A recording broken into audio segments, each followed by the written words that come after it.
بسم اللہ الرحمن الرحیم۔ میں professor doctor Azam Mushtaq, head of pulmonology department, Quaid Azam medical college Bahawalpur آپ سے مخاطب ہوں ایک مرتبہ پھر ایک خاص موقع پر، جو کہ ورلڈ نمونیا ڈے ہے۔ اور یہ ورلڈ نمونیا ڈے ہم اس لیے مناتے ہیں یا اس کو اس لیے کومیموریٹ کرتے ہیں کہ ہم اس کی احتیاطی تدابیر، اس کی علامات اور اس علاج کے بارے میں کچھ آپ سے شیئر کر سکیں، آپ سے آگاہی ہم لوگ دے سکیں۔ تو نمونیا جو ہے، جیسا کہ آپ کو پتہ ہے کہ جو پھیپھڑوں کی نالیوں کی سوزش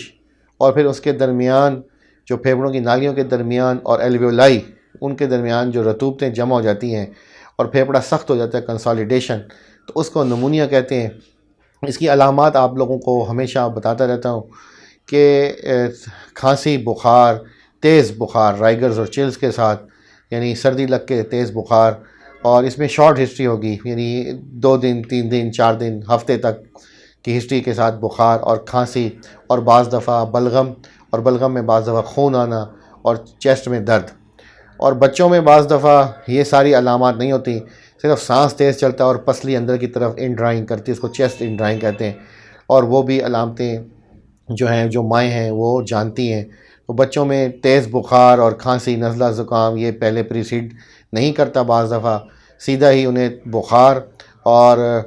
چیسٹ ان ڈرائنگ، سانس کا تیز چلنا یہ شامل ہے۔ جو احتیاطی تدابیر ہیں وہ یہ ہے کہ بوڑھوں کو، بچوں کو سردی اور سخت موسم سے بچایا جائے، اور اس سے ہم بچا کر کافی اچھے نتائج حاصل کر سکتے ہیں۔ اس کے علاوہ ویکسینیشن ہے،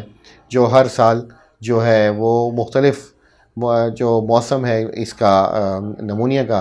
اس میں آتی ہیں، اور ہر سال فلو ویکسین جو کہ مختلف ہوتی ہے، اور جو نمونیا کی ویکسین ہے وہ ایک ہی ویکسین ہے، اور اب جو ویرائٹی ہے اس میں لائف لانگ والی بھی دستیاب ہے۔ تو یہ چیزیں ہیں۔ اس کے علاوہ جب سیلف میڈیکیشن سے اوائڈ کیا جائے، ٹھیک ہے، اور جو ہے ڈاکٹر کو جب ہم رابطہ کریں گے تو وہ بعض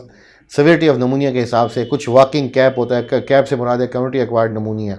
اس میں ادویات جو ہیں وہ اورل دوائیاں ان سے کام چل جاتا ہے، اور ریسٹ ادویات، فلوئڈ جوسز، اس سے کام چل جاتا ہے۔ اور بعض دفعہ جب سیویئر نمونیا ہو تو وارڈ میں داخل کر کے انجیکشنز لگانے پڑتے ہیں، اور بعض دفعہ جب بہت سیویئر ہو تو آئی سی یو میں، جہاں پر وینٹیلیٹر کی سہولیات دستیاب ہوتی ہیں، اس پہ بھی جا سکتا ہے۔ نمونیا کی کازز جو ہیں وہ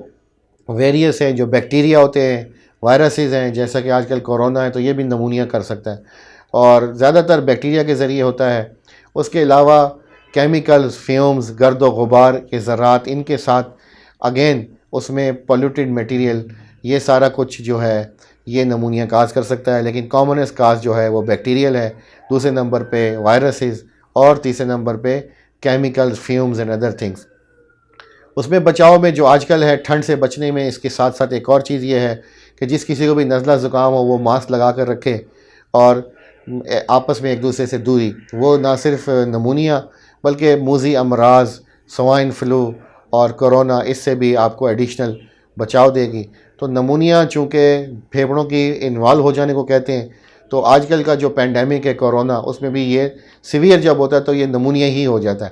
اور پھر وہ اس میں صرف یہ فرق ہے کہ یہ بڑی تیزی سے سپریڈ کرتا ہے اور آئی سی یو تک مریض کو پہنچا سکتا ہے۔ تو ہر طرح کی احتیاط اگر ہم نمونیا کے لیے کریں، چاہے ٹی بی کے لیے کریں، چاہے وہ ہم کورونا کے لیے کریں یا سوائن فلو کے لیے کریں، احتیاطیں وہی ہیں: چھینکتے کھانستے وقت منہ پر رومال اور ماسک سے اپنے آپ کو ڈھانپ کے رکھنا، سردی سے بچا کے رکھنا، بہت زیادہ گیدرنگز کو اوائڈ کرنا، بچوں کا سردی اور تیز موسموں میں خاص خیال کرنا، اور اسکولز کے اندر جو ہے مناسب فاصلہ اور